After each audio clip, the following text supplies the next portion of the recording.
friends in 1001, thoughts of entrepreneurs. Here is Sergey Dektyarev, founder of French Global and 3 successful franchises in Russia. Hello, Seryoja. Hi. We won't greet each other like everyone else, like on all podcasts.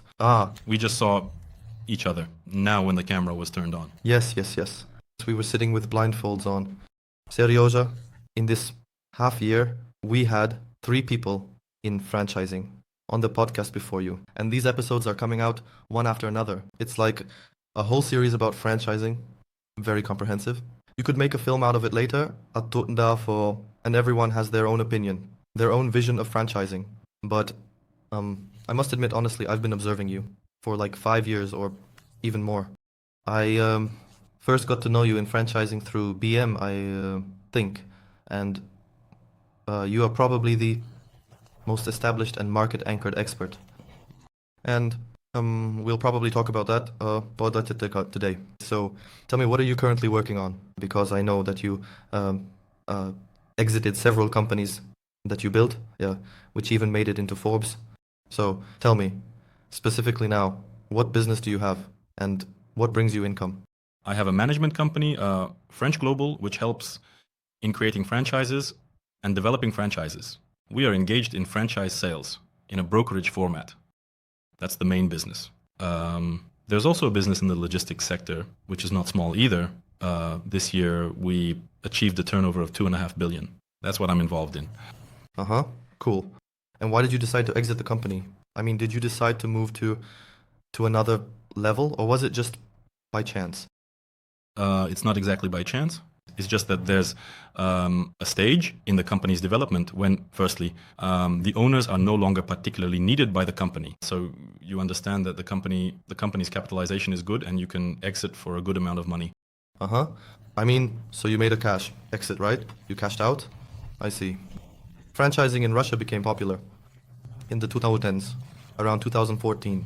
That is, it started gaining popularity, then peaked probably around 2015 or 2016 when everyone was selling franchises left and right.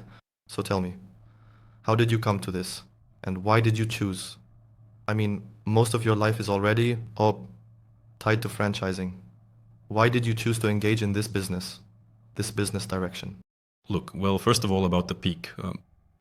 It always seems like it's already passed. In fact, the fact that you've had several people on your podcast from the franchising field is not a coincidence. This topic is interesting and still is. Not just still, it's the peak is now, I would say. Right? That is, the interest in franchising is not waning, it's developing. And companies are expanding through franchising, and franchises are being sold, and people are starting businesses through franchises. Why did I come to this? My first business, a major one, was a network of private kindergartens. That's it. And we opened our own small kindergartens in residential buildings with about 30 to 50 children. We opened several kindergartens, earning, it was, I think, Yakuim, around the year 2012, earning about 300,000 rubles, like typical starting entrepreneurs. And an interesting story happened. Once we went on a kind of road trip, with some guys. And one of my mentors, we just happened to be sitting together. And he asks, "So, how much are you earning, Sergey?" I said, "Well, about 300 a month." That wasn't bad. That was $10,000, by the way. Yeah, not like now. Yes. And he was like, "Cool, so when are you going to start earning $1 million?" There you go. He asked me that question. Someone distracted him and he left. There you go. And I was left alone with that question. I started to break it down like, okay, I currently have 2 kindergartens. So to earn $1 million, I need to attract investments. Open about 10 more kindergartens. Well, my partner and I. Open about 10 more kindergartens, then return the money to the investors. Then in about 2 years, we'll reach that figure. In short, I just fell into depression because this answer to the question plunged me into a funk. Because I didn't understand how to quickly reach such a level of income. And the idea of franchising was floating in my mind. Even when we just started the kindergarten project with my partner. That's it. It was an interesting topic. Then it was somewhat forgotten. And after that question, I thought maybe we should launch franchising now because we have 2 kindergartens. They are operational and profitable. We created a great model for attracting clients. Simple, but very effective and very positive. That's it. And we launched the franchise. Of course, we launched the franchise using the Chip and Dale method, foolhardiness and courage. In those years, everyone did it that way. We made all the mistakes that could be made in franchising. Well, the company not only stayed afloat, it became a market leader. That's it. This is Sun School, right? Yes. It has been in the top 10 of Forbes' franchise rankings for the last 6 years. It hasn't dropped out of it, and it has occupied the top positions there as well. So yes, it turned out to be a very interesting, lively story. Beautiful. And if we talk about why I started getting into franchising, well, it's a very simple story, right? To make money, like any aspiring entrepreneur, to be able to eat in restaurants by the rule of the right hand, meaning not covering the menu while looking at prices, but covering the prices and calmly looking at the menu. To travel and so on. Ordinary everyday desires. Then later, when I had already created the first franchise network, the second, I understood the depth of franchising actually. Because when we sell franchises, we are not just selling goods or services, we are giving people a new life. Most people buy franchises when they are not yet entrepreneurs. They work in employment, and a person buying a franchise, starting a business, literally in a few months, their reality changes drastically. That is, they start earning more, they gain a new environment, they change their social status, right? From employment to entrepreneur. And when this happens, yes, these people come to franchisee gatherings, we look into their eyes and understand that, well, we have a part, right, in how they changed their lives, how they transformed. And it's really cool, it's very inspiring. Well, you've made your contribution, it turns out. Look, in several interviews you mentioned, by the way, that the word franchise, well, this direction can change someone's life in just a few months, right? So both the buyer and the seller. And if we go back one further, how did you, in those years, in 2012, 2010, it wasn't that developed at all. Where did you first hear the word franchise? For example, in 2011, I went to the city of Khanty-Mansiysk to take some medical commission exam. I saw Subway, for example, and there, on every napkin, there was a QR code or a link to a website, start a franchise business, open a similar restaurant. That was their marketing. I thought, what is a franchise? And even my mom was like, I don't understand what that is. It was very interesting. And where did you come across this word? Listen, I don't remember where I first encountered the word franchise, but I do remember when I first came across Subway. I conducted an educational course on franchising in 2016, and back then, I thought I understood something about franchising. I even invited the vice president of Subway Russia to speak, as well as other owners of major franchising networks. So they did most of the talking rather than me. Because by building one franchising network, even a successful one, you are still very inexperienced in franchising. And he told me, he said, you have completely disrupted the franchising market. Because at that time, I considered myself just an ordinary, still small entrepreneur who was simply doing something, doing his job, and it worked out. He said, you changed the franchising market. I said, what do you mean? He said, you started selling franchises without having a ready-made location. So, he said, how did we always sell franchises? We would give people would come, and we would give them the requirements for the location. They would go off to find a location, and then they would come back with a ready location and open up. And when we sold a franchise, it was absolutely natural for me that if we let a person from employment or a small business go off to find a location on their own, first of all, they would mess up and find the wrong one. Or while they are negotiating for the location, it would be taken, right? Or they would simply get lost because they would look at 5 to 10 locations, find them unsuitable, and think that there are no ready locations available, and abandon the idea. And we started selling the franchise.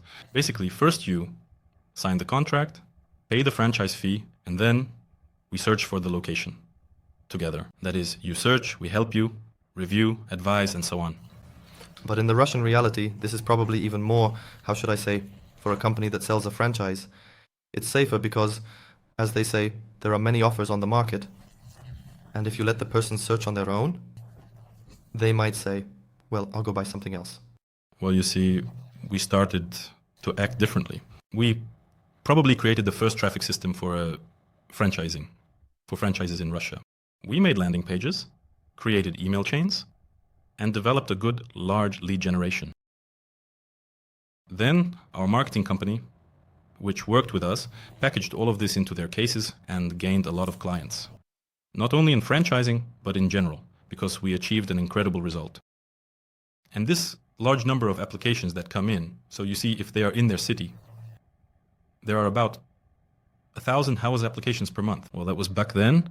Now we can generate 5,000 for one franchise. Back then, for example, it was 1,000.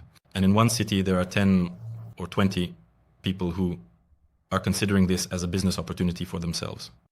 And if all of them start running around looking for a space for, say, a Sun School kindergarten franchise before signing the contract, then the landlords will just go crazy.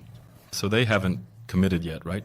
So they haven't made a final decision for themselves, haven't voted with their money to open a franchise, but nevertheless, they go around representing themselves with our name, right? And landlords, after 3 or 4 inquiries for the same brand, will either refuse to find a space when the 5th person comes along, or they will lower the price, saying, this place is very popular. People want to open here. Maybe I should rent it out for more. Well, yes. That is, especially in a small town, everything spreads very quickly, all the rumors, so to speak. I wanted to ask a question at the end, but I've been holding it in my head for a while now. After, well, about 2 years ago, the situation changed. They cut off, practically 2 years ago, they cut off advertising channels. I remember that even in the 2021, leads could cost 300 rubles, 400 rubles, right, and even cheaper. Now such prices probably don't exist. Or maybe you'll cheer me up and say they do. How has the market changed now? And how is it feeling overall, especially in terms of franchise sales? Yeah. And the next question is, in general, how is the franchise market in Russia feeling right now? Look, well, there was a time when leads were even 60 rubles. I can let you in on that secret, right? I was probably still in school then. When we were getting leads through Google's display network for 40 to 60 rubles, those times existed. The cost of leads has undoubtedly increased. It has risen because there are fewer advertising channels. But what is the key problem here? Yes, when the war started. So what happened? Instagram was shut down and people lost their main source of traffic through which they... 5 minutes of concentrated? Oh, how do you say it? This is not allowed. This is not allowed. How we are placing links now? Links, right? That Roskomnadzor... Yes. Requires calling SVO. Yes. For heaven's sake, you can call it either way. So, when Instagram was shut down, people lost the majority of their traffic and couldn't switch to contextual advertising, to Yandex's advertising network. Why? Because Instagram's neural network is much smarter. Facebook's neural network is much smarter than Yandex's neural network. And to configure Yandex, you need to have much greater professionalism, than to configure Instagram or advertising on Instagram. Accordingly, all the Instagram targetologists suddenly rushed to do advertising for companies on Yandex. Well, they started saying, yes, I know how to do advertising in Yandex. I think I can, yes, sort of, I can, not very confidently, with a confident face. And what happened? They couldn't do it, right? And the companies that paid for it, they realized that it wasn't working either. Some concluded that Yandex doesn't work, or that now franchises can't be sold. I can say, to me, a large number of companies, several of the largest networks in Russia, approached me with questions. They had previously sold a lot of franchises and were asking how we do advertising, what's happening, Why do you have so many leads and are selling?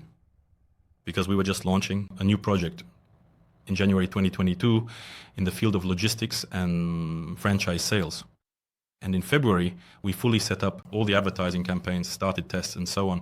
Then suddenly Instagram gets cut off. And in April, we had a sales plan to sell 50 franchises. Month, right? Yes, in a month.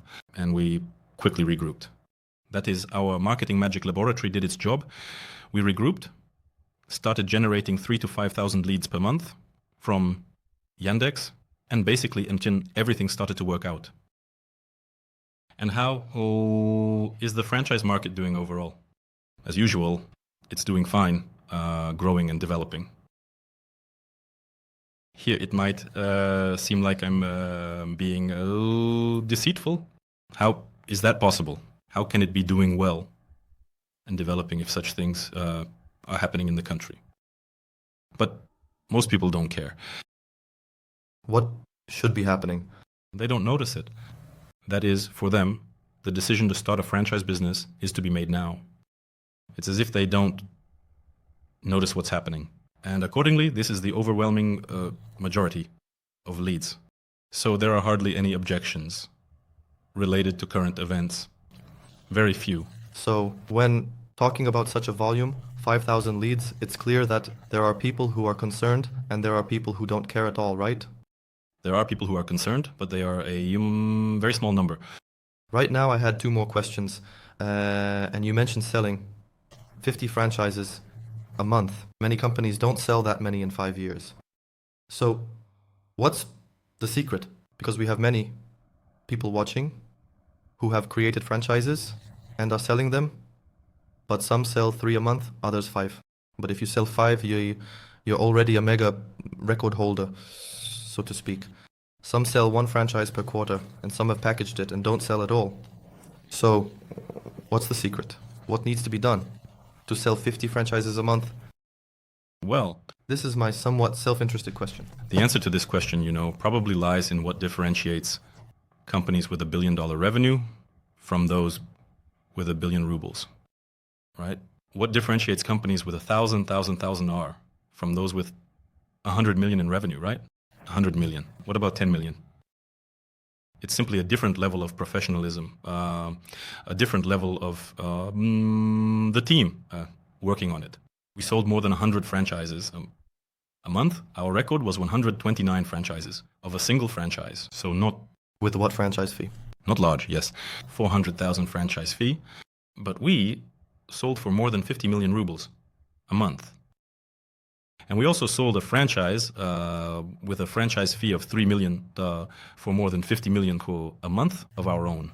It's just a different level. That's why I'm talking about the marketing magic laboratory, about our sales department. These are marketing connections. This is the corresponding sales algorithm. There. It's about training managers, yes. About sales quality control and so on.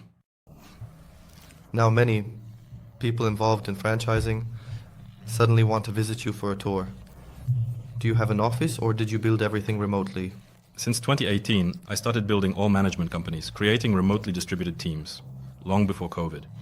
And when COVID started, I received a lot of requests from various major publications. That is, tell us how to transition a team to remote work. So secrets, tricks, techniques, and so on. I say, look, transitioning a team to remote work is very difficult, right? Because some people physically cannot work from home. They have 1-bedroom apartments and a child, or 2-bedroom apartments and 2 children. So there's simply no place to work.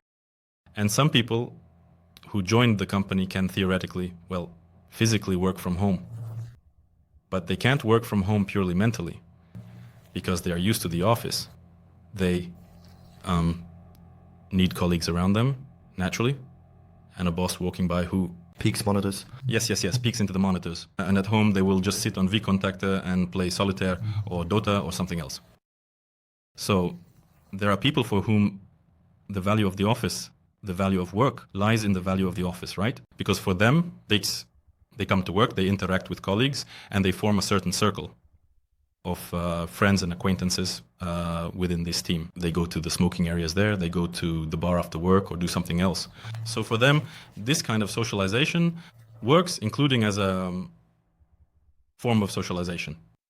When you build a company from scratch for remote work, it's actually more interesting and effective because people initially come to you to work, right? Not to socialize. People come fully understanding that the smoking area is either unnecessary for them or a secondary matter. They'll figure it out at home somehow. So people who are more productive come, right, those who can independently organize their workday, who manage to do it all, and who actually work more than the standard workday. Mm. Of course, among them, there are people who are trying remote work for the first time and who don't succeed. They are quickly filtered out.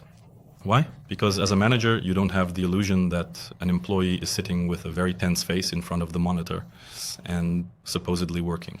Yes, you only have metrics.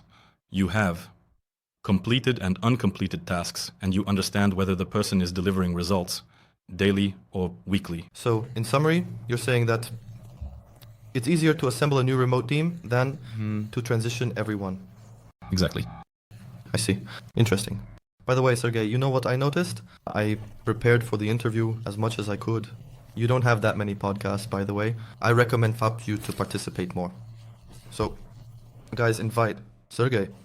I learned a lot of valuable information for myself, I must say. And in the interview with Sasha Dolgov 2 years ago, you mentioned that you packaged a franchise for Wildberries. Well, something like that, either packaged or sold someone among your students. And why am I saying this?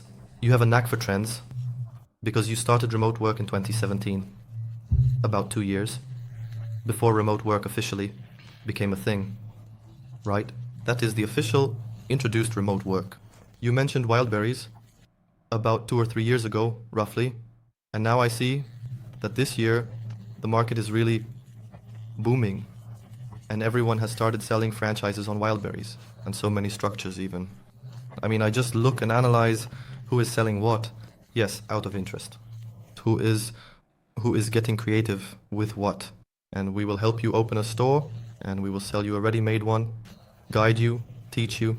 In short, all configurations assembled around Wildberries. I think if the owner looks, they'll say, wow, how many franchises on Wildberries are being sold here?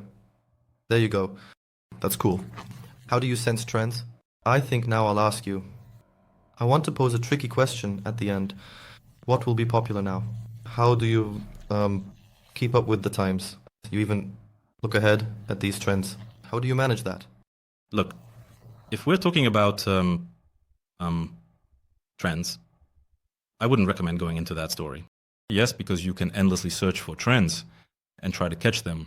But a trend is a temporary story, just like fashion. This season it's one thing, next season it's another. So if you get into some trendy story, well, yes, there's an opportunity to make money quickly, but it's short-lived. With a very high probability, this trend will decline, or so. Many competitors will come to this trend that your revenue will simply, well, proportionally decrease along with your profit. So that's why I'm not about trendy stories, right? Of course, in the stories I get into, I always look at the market, assess the market volume and competitive environment, and everything else, and some development prospects of this market.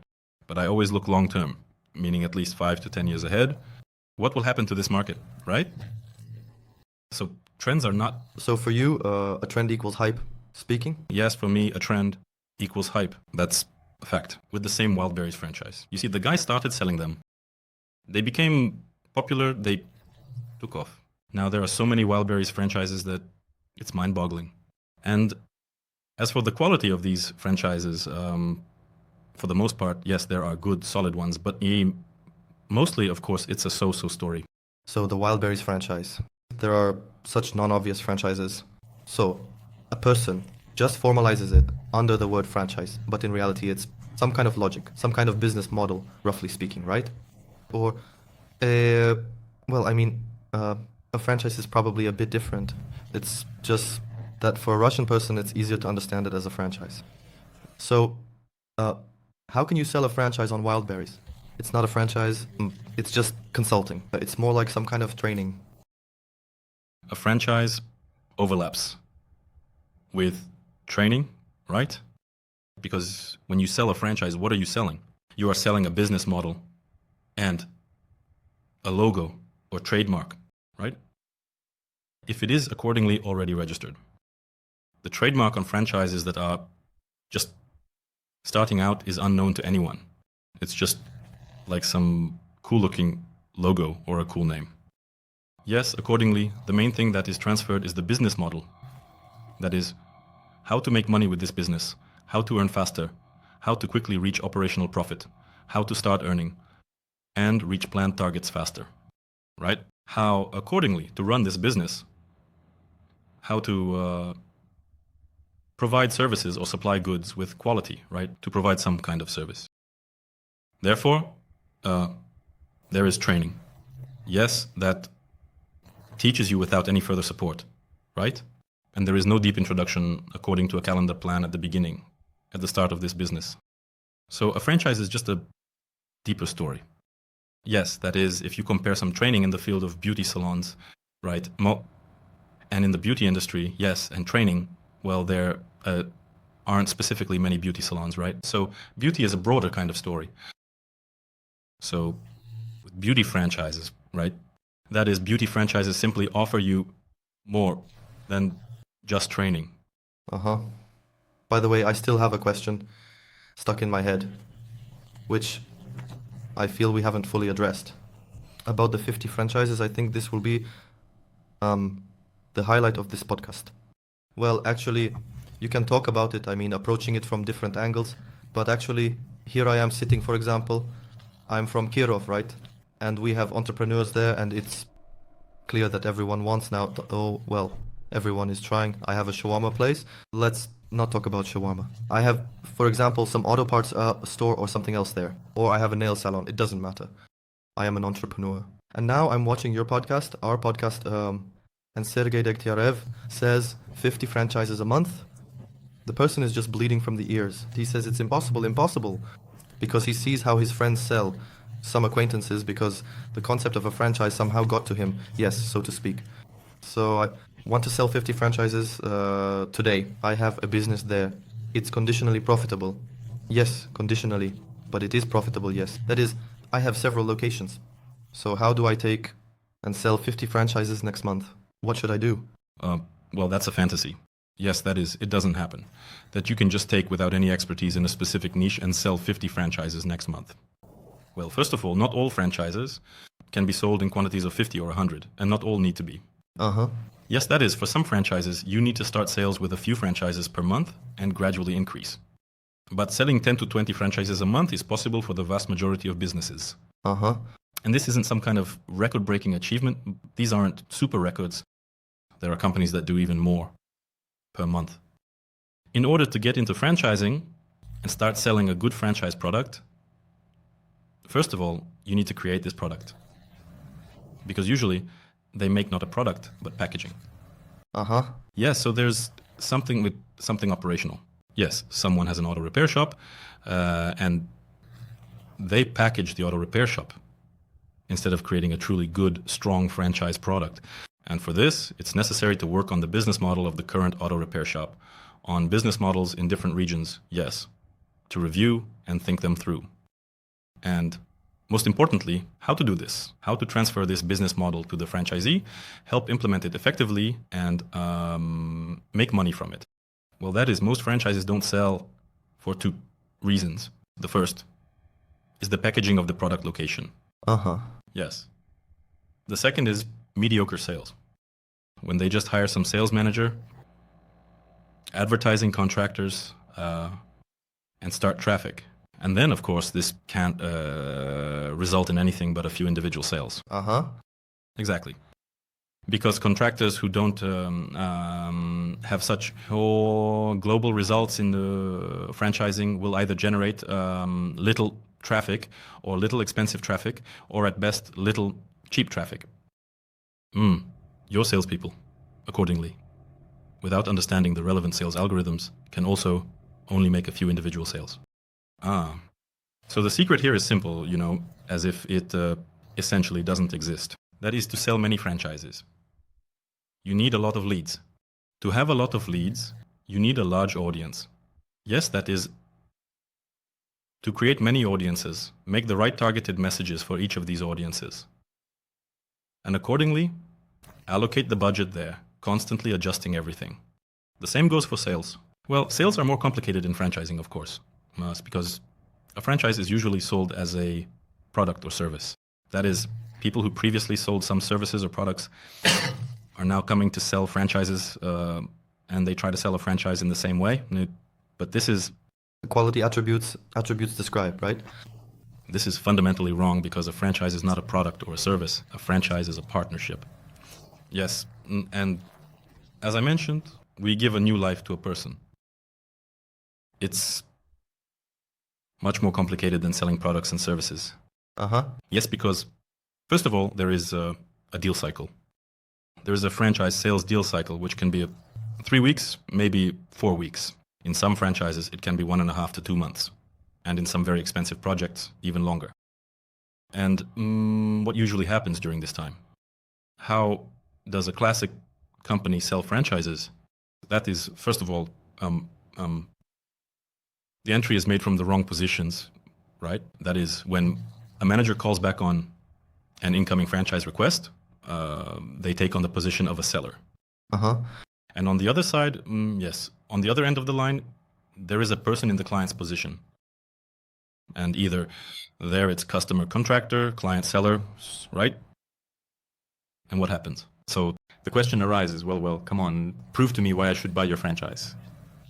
Come on, tell me what you offer me for the franchise fee, for the royalties, and so on. And the seller falls for it, not knowing that this is not the way to do it, right? And accordingly, this leads to problems not only in sales, but also later in network development and support. Because when you don't have partners, but clients, they are always expecting something from you, demanding something. You constantly owe something, you're this and that, something is not right with you, and so on. That is, they allow themselves to talk to support managers, to the owner's representatives, essentially, yes, like... I don't know, with secretaries, with some salespeople, consultants in stores. This is, of course, unacceptable. So the dialogue can be a partnership one. And for the partnership to be long-term and successful, there need to be two components. First, we must earn money together, and preferably more than separately. Yes, each one. And second, we should feel comfortable working together. And if it becomes uncomfortable for us to work with some franchise partners, then the partnership ends there, right? And people in the client position, naturally, they don't understand this. They behave completely differently, causing a big headache and hassle for the management company, support managers, and so on. And it all starts at the sales stage when... From the positioning? Yes. From the positioning when the manager agreed to call the client the next day at 3 o'clock. He calls him at 3 o'clock. Hopefully, he calls on time. You have a good sales department. Yes, but the person doesn't pick up the phone. He doesn't pick up the phone. The manager calls back at 5. He doesn't pick up. The next day, he doesn't pick up. Then he calls back a few days later. And as if nothing happened, continues the conversation. Like, there, yes, by the way, about the franchise. Yes, let's there. Either he calls back himself or the manager finally reaches him. And the conversation continues. So from the client-seller position, this is acceptable. It's normal, especially when these are one-time clients. From a partnership position, well, the manager should probably say, after all, that, wait, we agreed to call on Tuesday at 3. You didn't pick up the phone and didn't answer for 2 days. And we're not talking about buying some online course with you. Yes, we are talking about a partnership and a full-fledged long-term partnership. And if this kind of thing happens at the initial stages, I'm afraid to think about what will happen next. Right? So let's agree that if we have arranged, well, if we have discussed that we will call each other the next day at a certain time, then we do call. Or you let me know. If you can't, right? Well, like a text message, right? Or a message on WhatsApp. So it's not about scolding the client, right? It's not about scolding, but putting them in the right position.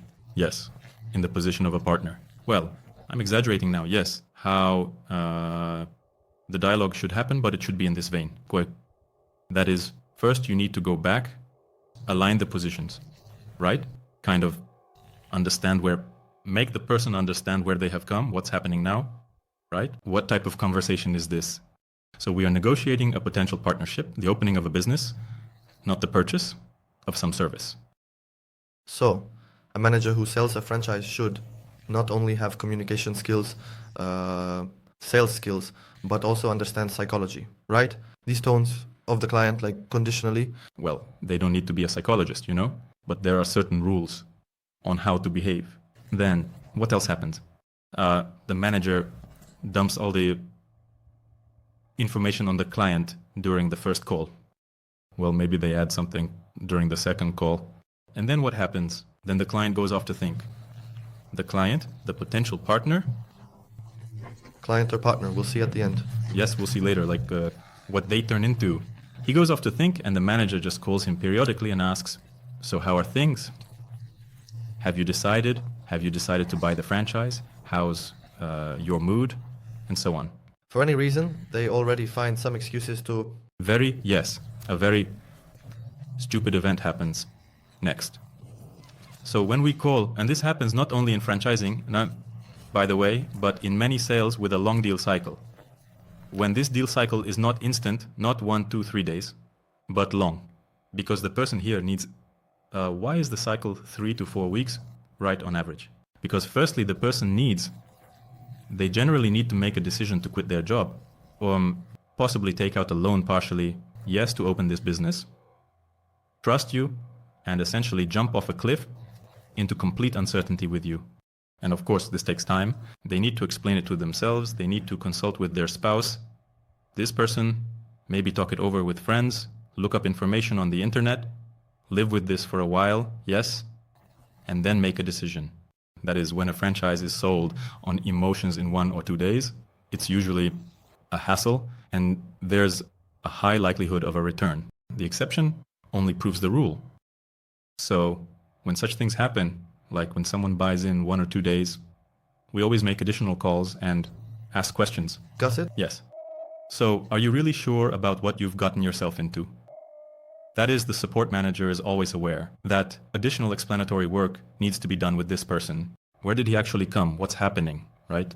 This purchase should not only be emotional. Of course, all sales are emotional, but it should also be rational, right?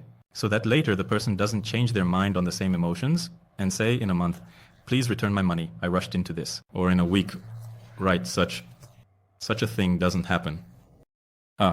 So it's necessary to build a sales algorithm precisely for these 3 to 4 weeks. Yes, a clear, understandable number of interactions with the client. I keep calling them clients, but it's out of habit, right? Because it's still a sale.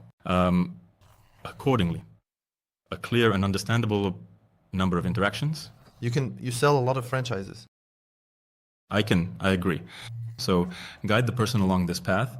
In this client journey, guide them, having informed them in advance what the steps will be, right? What kind of calls will there be with us, right? What we will do with you. Accordingly, our task now is to fundamentally decide, is it interesting or not? Next, we go over the financial model. Then we review the contract. Then we arrange a call, for example, with the head of the development department. Yes, then we provide you with the contacts of franchise partners with whom you can communicate and get first-hand information. So, if you are ready, we understand that the franchise is of interest to both us and you, that this partnership is appealing, then we arrange a final call with the network manager or the owner, if the company is still small, yes, and there is no such staff, where accordingly you go through an interview, and then we also make a decision on our side. The manager or owner makes a decision about partnering with you. So, and the person, we calmly just move forward. Lead, he understands, he feels safe. Often, by the way, the story is that people stop answering the phone after the first call. Yes. Why, by the way? Precisely because they are afraid that they will need to make a decision on the second call. That now, on the second call, they are already being asked to decide whether to buy the franchise or not. This approach, by the way, is ours. That is, it should be understood, yes, that some people, on the contrary, try to sell franchises in 1 touch, in 2 touches, in a few days. But nothing good comes out of this in the long run in terms of opening and supporting these franchises. I had a case. I mean, earlier, this was 3 years ago. I was selling a franchise. Well, that is, we worked as brokers, and we had a franchise come out, and I thought, I need to get the first result, because the first franchise is probably somewhere simple, somewhere, on the contrary, not simple, when such a business is unknown. Yes, conditionally. And I had a record of 12 minutes. And guess what happened? A month later, kaput. To this not to these franchisees. 12 minutes, a record in short, that is, from the first call to the decision making, 12 minutes. Well, that is, it's when everything we are buying. And the franchise, by the way, cost 350, 400,000 as well. There you go. But then, when people realized what they had bought, they closed down. And it's a pity, kind of, that this happened to them. There are secrets here too. Yes, accordingly, whatever happens here at the sales stage, whether it's 3 weeks or 2 days, after a person enters support, it's necessary to synchronize the images, right? And it's necessary to immerse the person in reality, right? That is, to make him understand, first of all, who owes what, right? What does the management company owe the person? So what are we supposed to provide, right? How are we supposed to support? And what is the partner supposed to do? The partner must open the business, make it profitable, and pay royalties. That's what the partner must do, right? It's not the company that should make his business profitable. The company should provide the business model, help implement it, right? Support at all stages, provide certain materials, and so on. And the person must do everything else, because he is the managing partner in this business, right? And the owner of this business. After the person enters the support phase, it's necessary to synchronize positions and clarify who is responsible for what in this partnership. What the managing company should do, what the franchisees should do, and explain to the person that they have 3 paths ahead, right? The first path is to fully immerse themselves in this business, follow all the instructions of the managing company, adhere to standards, and start making money. They start making money according to the financial model. The second path is, accordingly, to try working 4 hours a week, like Tim Ferriss. Feeling like a very important business owner, ignoring the managing company's instructions, and then they will be at a loss. With almost 100% certainty, they will lose the invested money, the franchise fee, the investments in this business, and will close down, yes, ending up in debt, and most likely, yes, there is a third way, where you choose something between these states. You kind of pretend to be busy, work, somewhat follow the standards, but not completely, and then you most likely won't be earning. That is, you will be somewhere around zero, either slightly in the red or slightly in the black. But this business will definitely be a problem for you. Not a beloved activity, bringing you a good income.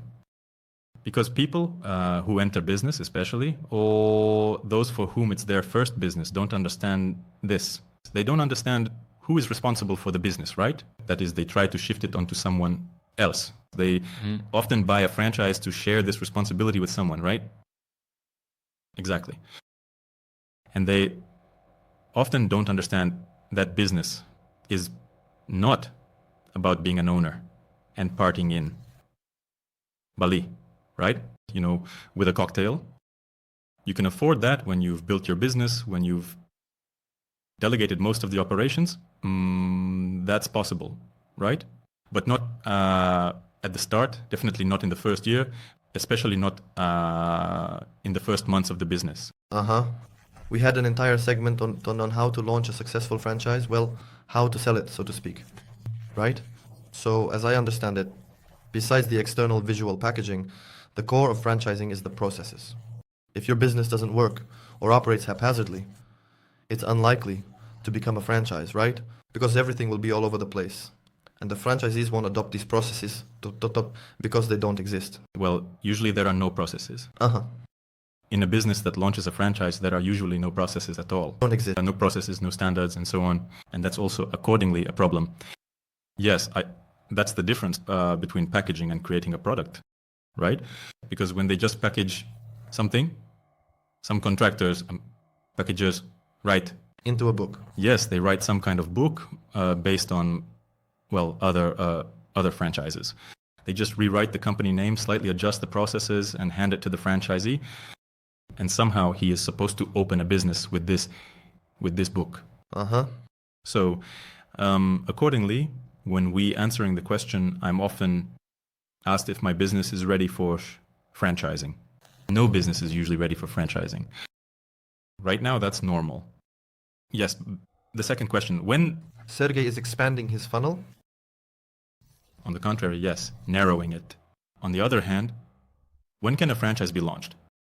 There are two criteria here. Well, that is to start moving towards franchising, not tomorrow. To sell, to start, but to move towards franchising. That's the first thing. Your business generates predictable income, more or less give or take. At least you understand what you will earn next month, in the quarter, and so on. Not like meeting dinosaurs in the park, right? 50-50. Either there will be money or there won't be. That's it. And the second, when you can produce a product with consistent quality, right? And you can be accountable for the quality of what you do. That's when you can start moving towards franchising. When, accordingly, the franchise comes to us, well, companies come to us to create a franchise. Of course, we always start with preparation. Preparing for the franchise with delving into the business model of this enterprise and improving this business model, fine-tuning this business model so that it generates more money, so that it reaches operational status faster, and so on, right? Then we describe these processes, how we can make it so that even what already exists works better, is more profitable, and so on. Then we describe these processes, not just in the format of simply describing them, because certainly the franchisee who comes in does not need a flowchart of business processes with the detailing of each business process. He needs clear, understandable instructions. First of all, he needs a calendar plan. From the moment of registering as an individual entrepreneur and obtaining a digital signature, to the moment this business becomes profitable. What steps he needs to take, in what order, on what dates, within what time frames, and he needs instructions for these steps. It's better to record this as a video, right? It can be video training. It can be a mix of video training with written, yes, instructions with text. But it needs to be done in this format, not just taking what we have, hiring, sales, marketing, shoot, finance. In short, template options definitely don't work. You understand? Why not? They exist in the market, and many large franchises are launched this way. But it's ineffective. It's more losses and less profit. I understand. The second component is a lot of traffic. Here, I want to draw your attention. You mentioned that you have marketing wizards there. Those who, as they say, I imagine them mixing some formulas in a lab and getting either cheap leads or a lot of leads. Look, to sell 50 franchises, let's assume that that we have an audience who has already sold 20 to 30 franchises. Hello, guys? 2 people. Right. They currently have a network of, for example, 20 up to 30 locations. How can they boost it? By what means? That is, to use Yandex Direct, there's something else there. It's just that. Is it a matter of contractors or just the advertising budget? It's a matter of contractors and the people working on franchise sales and the advertising budget. That is, it's all together. Or it's necessary to sit down and figure out how franchises are sold. And we have a consulting program that teaches this. Or it's necessary to find contractors who can sell franchises turnkey. We also know how to do this, if anything. And we sell various franchises, not just our own. Well, then you can sell a lot and earn from it. Just usually, how does it happen, right? Either the franchise is sold individually with good profitability, or franchises are attempted to be sold in bulk, and almost nothing is earned from it. Very little is earned. That's it. That is, you can do a lot, and with money. Did the entrepreneurs watch the video? Right now, half of my questions are of the same personal nature. I don't know. That is, I'll ask a few more to stay on schedule. Where should they go? You have a website. I saw it online. It's active. Is it still relevant? Or what can they do? So, as I understand, you have a mastermind. if I'm not mistaken, on franchising, right? Consulting. I have a 4-month mentorship program for launching a franchise. For those who either want to start their own franchise from scratch, or for those who already have a large network. We had people from the Forbes list go through this consulting and mentorship. That's it. There is an annual mastermind for existing franchise network owners, where we have a yearly program, meet monthly, conduct reviews, checkpoints, and hold quarterly strategy sessions with franchise network owners. I personally lead it. And there is brokerage, which means selling franchises, where we take on projects and sell them. So we'll leave a link below. And people can either fill out a form there or submit an application on the website, right? What can we offer as a gift to our subscribers? Well, maybe not a gift. Well, yes, a gift. Sure. I have a book called Franchise Billion. I had an interesting story. I think it was in 2019. Or yes, in 2019, I went out. Well, I periodically go on strategy sessions by myself somewhere in the Moscow region or abroad, right? To recharge a bit and think about what's happening with a clear mind. And so I went out, then I looked at my annual goals. Write a book. Yes. To write a book. And I hadn't done anything yet. It's April. I hadn't done anything in that direction yet. I thought, yes, by the way, that's cool. I have a friend who collaborates well with the publishing house MIF. So I thought I should write and start moving in that direction. The next day, I open Instagram. I have a message. Oh, Sergey, hello? We are the largest publishing house in Russia, and we would like to write a book with you. Cool. I thought, well, this is spam, some kind of trolling. What kind of publishing house? Exmo. I thought, well, if they introduce themselves as Exmo, then they aren't lying. Right. And indeed, Exmo reached out to me. We made a book about franchising. In it, I strongly advise against creating a franchise, right? So that people don't start a franchise thoughtlessly. Because it was published in a very large print run. Accordingly, it's called Franchise for $1 billion, 20 Steps to Scaling a Business. Cool.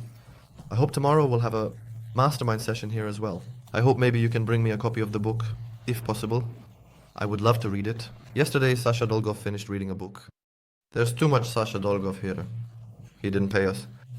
You weren't on one of the Zoom calls today, so one of our mutual acquaintances was promoting his book like that. Let's also include a bit about another expert in franchising in our conversation. Ilnaz Nabiullin is also a very good person. By the way, we all met once in one place, and I thought everyone was a competitor. But actually, everyone communicates pleasantly and respects each other. That's great. Exactly. Ilnaz is posting that all his locations are opening. But we also talked with him recently, also on a podcast, and, well, locations are closing. And not everyone talks about this, as it were. But actually, there is such a statistic. Of course, it's better if you start a business from scratch. But there is a statistic that about 40% of franchises out of 100 that were sold will not close. How do you feel about this? And am I right? Is this the correct statistic or not? It depends a lot on the franchise. It's like, measuring the average temperature in a hospital. That is, well, I mean, you can measure the average temperature in a hospital, but in the end, the result is useless, right? So it doesn't really say anything. Accordingly, there are franchises where up to 90% of the locations close. That is, people succeed, not because of the franchise, but in spite of it. They manage to run a business. There are well-developed products where the closure rate is around 10%, right? 5 to 10% of locations close. There are young franchises that simply haven't opened many locations yet, and they boast that they haven't had a single closure. But that's temporary, because it's often an offline business. Retail and closures will happen sooner or later. I consider around 10% to be normal. Again, if we take the average across the board. We have worked with franchises where we had 6% closures, and with franchises where there were 30% closures. These are different products with different initial investments. In both cases, the situation was all normal and acceptable for us. Also about... Tell us about any failures you've had in franchising, perhaps some mistakes you made that could be useful. It's clear that individually, everyone's business has mistakes, and they happen every day, but ones that you could share so that people don't make them. Listen, well, the first and probably the most serious mistake in franchising was trying to sell the franchise independently without any external experts. We were also selling kindergartens. It took me 8 months of hard work and sweat to finally achieve somewhat decent sales. More precisely, we went from selling 1 or 2 franchises a month to selling 10 right away when we brought experts into the team. We partnered for marketing and for sales. We hired people on staff now, and that's how we launched. Because I thought I was the best at selling, I was the most capable, but I didn't understand anything about marketing, franchising, or sales especially. And I was involved with the business model of the management company, which is something we place a very important emphasis on when people come to us for mentorship. To truly create a business model that will earn you more than your competitors. That is, when you create a management company model that earns more than the competitors, and when you create a franchisee model that also works better than the competition. But I made a mistake. I crammed everything possible into the royalties, into the regular monthly payments. So we included marketing in the royalties, we set up a call center, and we helped interview employees at the final stage. And then, if anything happened, we helped interview replacement employees. What did this lead to? It led to the management company earning only from the initial franchise fees. It had no steady income. We set low royalties and didn't establish minimum royalties that people should pay. As a result, we simply earned nothing from our franchisees and only made money from sales. This, of course, led to very dire results because the franchising market is periodically unstable. Yes, at the end of 2014, a crisis essentially began. If until the end of 2014 everyone was spreading their money around, right? Then at the beginning of 2015, sales collapsed. Sales collapsed and we ended up in a cash gap. We first encountered it in the summer of 2014 and the second time in 2015, and it was kind of a sad story. This specifically concerns the business model. There were a lot of mistakes, meaning many nuances that we went through. But these are probably the toughest, the most fundamental ones. That's it. But it's not enough to just promise. You also have to deliver, meaning all those options you mentioned. You need to form a team. Maintain constant communication with the franchisees. Well, yes. It's actually like, what should be? For this, you just need to understand what to do, and most importantly, how to do it. Because what to do is often more or less clear, right? And it's also important to understand how to do it. So, what do you need to do when you, want to open a beauty salon? What then? If you're not from the beauty industry at all, well, obviously, you need to find a location, especially for an entrepreneur, right? Find a location, do a great renovation, hire specialists, do advertising. Well, it's obvious. Carl. Exactly. But in reality, there are a huge number of nuances from which profit is actually derived. And most beauty salons don't earn anything, mainly because they are opened without understanding how to do it. Yes. And people accordingly move into a field without expertise. And naturally, it's the same in franchising, right? So what needs to be done? You need to describe the processes. You need to create advertising and sell, and then somehow help. It's clear what to do with this. Yes, but there are a huge number of nuances that allow you to make money. Well, overall it's clear, right? I mean, not everyone succeeds, of course, and maybe that's how it should be, right? Because there are billion-dollar companies, million-dollar ones, and $1,000 ones, as they say. Exactly. And everything depends, of course, primarily on the founder, the person who runs the business. What is their approach? What is their level of development? And what do they want, right? Now, there will be a segment about personal matters a little. Well, not just personal, but specifically about you. This is quick, right? So there was a big segment on franchising in the last podcast, the one I watched with you, you were asked what franchise you would buy. I'm probably not the same. I was also interested in asking such a question, but I just thought about it, and maybe this will be some kind of advertisement, but in the challenging year of 2023, write conditionally. What franchises can you name? Which franchises are like MVP? Like in basketball, MVP, right? So the most valuable franchise of the year, or those that achieved the greatest results, or suddenly broke into the market. Well, those that showed themselves in an extraordinary way. Which ones can you name? You can mention your own or others. What really caught your attention? Like I look at a website, for example, and it's just amazing, awesome, or at a business or a franchise, right?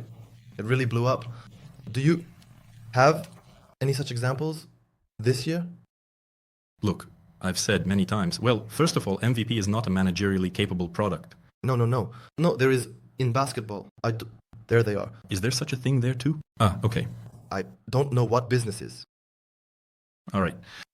So if talking about some franchise waves that appear, again, these are trends that don't change the hype, right? And secondly, I've been to exhibitions many times, both Russian and international, and at the largest French exhibition and at the American franchise exhibition. I went there, with the same request to find something interesting, new. I never found anything super interesting and new. Yes, these are normal, ordinary, standard businesses that are developing and being sold. And when you choose a franchise for yourself, what do you need to understand? The first thing you need to understand is that you are ready to engage in this business. And accordingly, ready to move in that direction. Because something like kindergartens is not just about cheerful children, right? Parents who are grateful to you for taking care of and educating their children. But it's also about screaming children and smelly diapers, right, on the inside. So it's the same with every business. You need to understand its external appearance, how it looks. You need to understand what exactly you will be doing inside as the owner, as the director of this business. And possibly you will also work in some managerial fourth line positions within this business. What exactly will you need to do? First, you eat. This is the first thing, right? Second, you must understand that the areas in which you are not knowledgeable at all will either be covered by the management company for you, or you will be properly trained in them, or they will take responsibility for them. Yes, often when we create a franchise, we take on internet marketing for an additional fee, but we address this issue because for most people who come, this area is completely unfamiliar to them. If the business operates on internet marketing, it cannot survive without advertising. And if the franchisee does not understand this, and they are not provided with good quality top-notch contractors, then their business is likely to close. So you need to understand that. Secondly, yes, that your weaknesses, your areas of ignorance, will be covered by the management company. And thirdly, of course, ensure that this business knows how to make money, that the company's own locations are profitable, and that there are good, profitable franchise locations. You don't always need to look at the percentage of good, profitable, quality locations, because actually, the unprofitable locations are often created by that first audience we talked about in sales, right? There will always be unprofitable locations in franchising companies. And I am often asked the question, not to me personally, but in general, people ask when buying a franchise, can we talk to those who didn't succeed, who, like with unprofitable branches or those who have closed down? And it surprises me, why do you need that?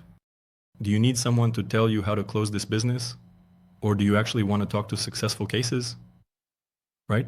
So that people can tell you how to start this business and make it successful. So which direction are you intending to move in? That's very wrong. Yes, you need to communicate with franchisees who are successful and who are doing well, those who might even have several locations, right? And these people will really tell you how to implement this business model, what nuances exist, and where not to make mistakes. Because those who didn't succeed don't know this. Well, yes. They initially, They don't even know how not to make mistakes. I mean, they messed up, closed down, and didn't even fully understand what happened. Well, naturally, to make their mind feel safe, they are unlikely to admit that it's their responsibility. Yes. There are those who admit it, and those who don't. Yes. Well, and those who admit it are probably few. By the way, regarding those franchisees who are successful, I don't know, but it's clear that if you have a network of 100 branches, there might be quite a few, right? So if you have a network of 20, then there are, well, roughly 5 people or 3. And you want to sell 50 franchises, you have a ton of leads coming in. These franchisees, they will be, so to speak, your stage in the sales funnel. How do they react to this? They are constantly being called and asked, how are you doing there? You're doing great, you're successful. Can we ask you for a review of the company? Or do you somehow motivate them to help you in expanding the network? Well, look, if the franchise is just starting out and has done everything correctly, then the first franchisees, especially the successful ones, will be very loyal to the managing company. You can also motivate the franchisees. That is, it's normal, especially if they receive a lot of calls, right? Then you can provide certain motivations like bonus discounts on royalties or even cancel royalties for these franchisees. Because what are they essentially doing? They are working for the managing company and helping you sell and expand the network. So, and secondly, what's here, important to note here, right? That the contacts of the franchisees cannot be given to everyone who asks for franchisee contacts. It's important to guide the person through the funnel, understand that they are suitable for you, ensure they have the money, and that they are truly intent on opening. And once all these points align, then you can provide the franchisee contact so the franchisees won't be overwhelmed with calls and have their brains fried. At stages, right? Yes. Super. I actually have a lot of questions for you, Sereja. They can't fit into 1 or 2 hours. So maybe I think we might split this podcast into 2 parts. Well, we'll see. About you. Personally about you. You mentioned that you sold one of the companies for several $1 million, right? A person who has earned, well, it's clear that this is probably not the limit of your dreams or anyone else's, but it's quite a decent amount with which you can live, make investments, and generally not have to hustle too much, right? But I see that you yourself are attending some kind of training, first of all, right? You're involved everywhere, in clubs, moving around, right? You've built a company now, so billions, right? Again, so it turns out, in just a few years, what drives you? What is your goal? And for everyone, well, in general, you have this image on Instagram, well, somewhere on social media that you're not just some guy in Balenciaga and some basically there in Rolls Royces on private helicopters, planes. Although you could afford it, right? There. I lost track of the question, right? So like, what drives you and what are your goals? Because probably you've already met some of your life needs. That's very interesting. What drives people once they've reached a certain level? Because it's clear that some people, once they start earning, they buy everything for themselves, go to Tesam, and just enjoy life. That's probably normal. You've already gone through a normal stage in franchising and business. So, returning to the question. Why don't you just sit back and enjoy? Well, yes. From what there is. Look, first of all, I do enjoy myself, and I have breaks between some projects or companies when the workload is much, much less. But what drives me is the interest in what I do. Because if we talk about goals, everyone has different goals. Some want to create a $1 billion company, others a $10 billion company. Honestly, I don't understand why I need it. I mean, if I have $1 billion, what to do with it? I can't spend that amount buying private jets. Why? You can buy tickets for jets. I mean, book jets and fly on them if needed. The same goes for yachts. If that's necessary? Yes, if that's even necessary. And it's quite fine to fly business class. If it's about yachts, you can always rent them. There's no need to buy them permanently. So it actually works the other way around. People buy such expensive, ultra expensive things. It's clear that they are more convenient, right? It's kind of cool to own something rather than having something rented. But it happens the other way around, from an excess of money. That is, when you have a huge amount of money and nowhere to spend it. People never buy yachts with their last money, right? So it's usually some percentage. I have a friend who plans to buy a yacht soon, and he wants to do it with passive income, right? To make such an expensive purchase, not with primary income, but with passive income. And that's normal, that's cool. Speaking of life's purpose, I just want to be a happy person who enjoys what they do, enjoys their life, you know? So that when my kids ask me on my deathbed, Dad, how was it? I would say, amazing. I totally enjoyed it to the fullest. That's the main thing, right? So that the life you lived, the life you are living, is a happy one. What you do should be interesting to you. And the projects that stress you out, you should get rid of them and not engage with them, right? With these things, it's great. It's very organic. You can move forward. And I can tell you that there's a reverse story there. That is, people who set a goal just to earn a certain amount of money often don't succeed. There are exceptions. Again, there is always an exception to any rule, but usually these people don't succeed. All the people who engage in what they are interested in, right? What truly drives them? Yes. Well, not always, because there is always a lot of routine in any activity, right? But what they truly like, they are interested in doing. That's where big numbers come in such cases. Right now, during the podcast, I caught an insight for a long time. On my phone, I set some reminders here, an affirmation like, I earn $10 million. Well, sort of. Well, not sort of, but really like that. I went to a mastermind, and they tore me apart for it. They said, why do you need $10 million? But I actually spent it all. The master said, try to spend it. Spending $10 million is easy. I'm talking about $1 billion. No, I wrote earning per month. Per month? Yes. Well, that's also kind of an unrealistic story. And so I will also share my, worldview right now. When I manage to really earn big money, I don't think in numbers like $10 million, 100. I don't think in terms of money. I think about how to create a cool project or how to attract investments into a decent company, how to make them develop further. And when I live for the project and let go of the thought of money, it comes immediately. As soon as I start to stress about needing money, everything dissolves. Deals fall through. This works at the start. Yes. When you launch a business, either the first one or some other, at the initial stage it works when you set a financial goal and do everything to achieve it. But it doesn't work further on. That is, at each stage of development, different steps and different mechanisms work. Because when you're earning, well, really 50,000 rubles or 150,000 rubles, your question is simply how? To earn money so you don't have to constantly look at prices in the store. Exactly. And then this goal, it lights a fire under you, right? And you manage to move towards it. Exactly. Then when you start earning an amount with which you're more or less comfortable, and you set a goal like $1 billion, the brain doesn't understand why, right? That is you. And most importantly, this goal was also imposed on you by someone. Yes. That is, there are, like our big guys and some business coaches and billionaires who say that, first of all, we all absolutely need $1 billion, preferably dollars. And secondly, everyone needs to set some big goal beyond life to strive for. That's all nonsense. Exactly. Well, it's an overestimation, a very strong overestimation of oneself in this universe.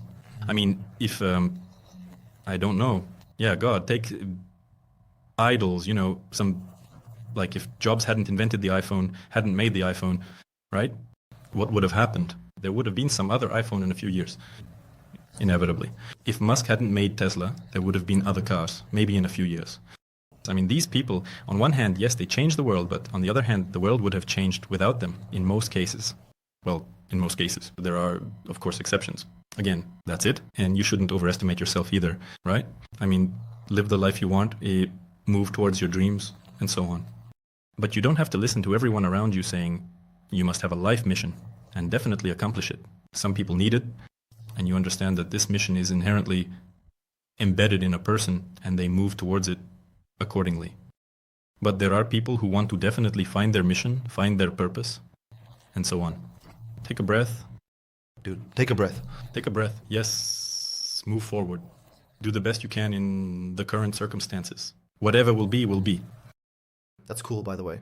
I haven't encountered such an expression of thoughts before. But actually, yes, these beliefs that are imposed, they impose them in various trainings, books. Well, they're found in many places. It's a certain kind of marketing, essentially, by someone. In some places, yes. In some places, yes, it's a misunderstanding of how the world works. But if we talk about business coaches, most of them, well, I mean, they haven't run a business themselves, right? That's not necessarily a bad thing, right? I mean, they teach according to certain templates, certain methods, right? Having taken it from somewhere, from someone, by systematizing some information. That's it. And who is the source of this information? Often it's people who have it, who had billion-dollar goals, who had goals beyond life, and have current ones. But not everyone needs this. Not everyone needs this story. Even in franchising. You know, people often ask how to create a billion-dollar company through franchising. In some businesses, it's indeed possible, yes, to develop and reach 1 billion, and so on. Exactly. In some businesses, I mean reaching 5-10 million in revenue per month, or maybe 15-20, but often even $100,000 is more than enough. So you don't have to think about finances anymore. Yes, absolutely. The last few questions. Our podcast has run long because it's very, well, interesting to me. I think it will also be interesting for entrepreneurs. Sergey, look, we have a section called Advice for Subscribers, a book. And we ask what the person is currently going through, where they are learning, where they are currently improving their skills, knowledge, and so on. It's clear that an entrepreneur in general is practically always learning. So tell us, what are you currently doing? Where are you studying? What are you going through? Or where do you plan to go through? That's it. This is also interesting to some people.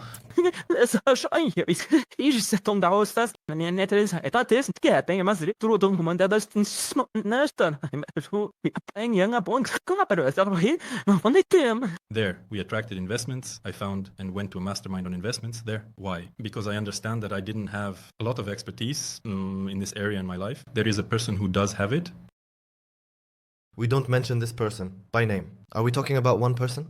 Yes, about one person accordingly. And I understand that... Artur Shamalov. Yes, you can... Instagram. You can go and learn, right? Do I ask, initially people often ask, well, what will I get for this money? Yes. Do I ask, like, what will I get for this money? Well, I'll get something, right? So there's an expert. I can go to whom I can bombard with questions, right? Accordingly, listen to the incoming information there, because there are 3 areas of knowledge, right? I know what I know what I don't know, and I don't know what I don't know. I don't know what I know. This story about I don't know what I don't know, it's exactly, you can only receive it as an incoming stream. You can't ask questions from this area. Yes, and you come, and some new things open up for you there. But at the stage of buying some product, you can't know what you will get because there are no questions there in this area for you yet, right? And even when someone tells you something, you don't fully understand why you need it. That's why... Somewhere it all comes together. Yes, I'm in such a light mode, I studied a lot there, graduated from Moscow State University with honors, and studied at Skolkovo. I went through many such academic trainings. And I attended BM. Yes, because it was such a really big, serious... MSU, Skolkovo, and BM. And BM, yes, why not? Accordingly, in order to gain some of that, well, it was a big phenomenon. When the guys launched an info business to a huge audience. So it was interesting to go there and learn as well. And the most important thing to do is probably just to follow your intuition, listen to yourself, yes, and filter the information that is happening around you. Right? Again, so that it resonates with you. But because intuition is kind of a very important thing. So move and develop if you're interested in it. Yes, then you see some area that interests you now, like sales. Then go and learn about sales, right? If you realize that you're into marketing now, then focus on marketing. If it's franchising, then focus on franchising. Well, then you'll just move forward step by step calmly, and it will be organic. Regarding intuition, I'm just speaking from my own experience, because for the last 2 months I've been working on this. Our sense, well, I set a task for myself because I realized that my intuition had shut down due to some narrow-mindedness or something else. So I stopped drinking alcohol. I thought, I need my mind to be clear, enlightened. But how do you feel when your intuition starts working? Where and how does it activate for you? It's like the first impulse that comes to you. Then, accordingly, well, what is intuition in general, essentially? Intuition is unconscious experience. That is, there are things we know and understand consciously, and then there's everything else. Our brain is what actually controls all the processes in your life, because there's even a lag between the brain making a decision and your awareness of having made that decision yourself, right? So there's the subconscious. Yes, it's called the subconscious, but in reality it's more like a superconscious than a subconscious, where there's a lot of unconscious experience that drives us. And if you keep moving, developing, and constantly learning, then your intuition just develops. And intuition, a 10-year-old child can't have intuition about hiring a particular head of the sales department. But a person who has undergone some sales training, yes, they have intuition about it. The same applies to any other field. Interesting. Superego, a new term. Oh, and the penultimate question, what book would you recommend to a subscriber? I now clearly understand that one must read, because reading is, first of all, ego. Thinking, it's how a person learns to speak, to communicate. I'm all for books, for example, 100%. And that's why I always ask, even if no one reads, don't read, watch videos. But if you do read, then recommend something. Listen, I'm for that approach. That is, you need to understand that at this moment, it's interesting to open Literas on demand, look for books on this request, and preferably read at least one, but better several, on this topic to broaden your worldview. This area of I don't know what I don't know, yes, so that it expands as much as possible. On franchising, am I to franchise billion? Did I say billion is a must read? Yes. On others, just look at the rating. And for others, franchise billion. So, has any book recently impressed you or influenced you? Is there one? Listen, I consume a lot, including biographies. I listen to and read. Well, I don't read that much, but I listen to quite a lot of content, both podcasts and books. If we're talking about, I wouldn't say anything has influenced me to the extent of changing my life to before and after. Well, that's understandable. That's all. No, but what was interesting? Which biography? For example, I recently watched a movie about Durov. It influenced me. I watched about Milner, Silicon Valley. I'm also interested. I listened. Yes, always. And all of Milner's speeches, definitely. Yes, those available in terms of podcasts. So, and biographies. I recently listened to the biography of Schwarzenegger, Matthew McConaughey. Yes. These are very interesting characters who have achieved truly significant results, especially Schwarzenegger, yes, who went from being a bodybuilder to becoming the governor of an American state. Right? So, interesting things. Just how people think, how things change in their lives and why. Well, and lastly, what key advice can you give to the subscribers? Well, those who will watch this podcast, what can you wish them? Well, let's take, if we were talking about franchising, let's say people who are creating a franchise. I won't give advice on business, yes, because when you give, I won't give life advice, because when you give advice, you take responsibility for someone else's life on yourself. Any wishes? A person might take it and follow your advice, right? And then the question is, what quality was that advice? Sometimes accordingly. Not everything can be 100% correct, yes? There are only points of view. I have this, unspoken agreement with psychologists and therapists, yes, and coaches that I don't interfere in psychology and they don't interfere in franchising. So they give me advice on franchising and I give people advice on psychology. So what then? Listen to yourself, do the best you can in the moment, and without any, super expectations of the result. Then everything will work out. Thank you. Today we had Sergey Degtyarev as our guest. Seryoja, thank you so much. Now, I sincerely shake your hand and thank you. Ask questions in the comments. Goodbye, everyone. Bye all.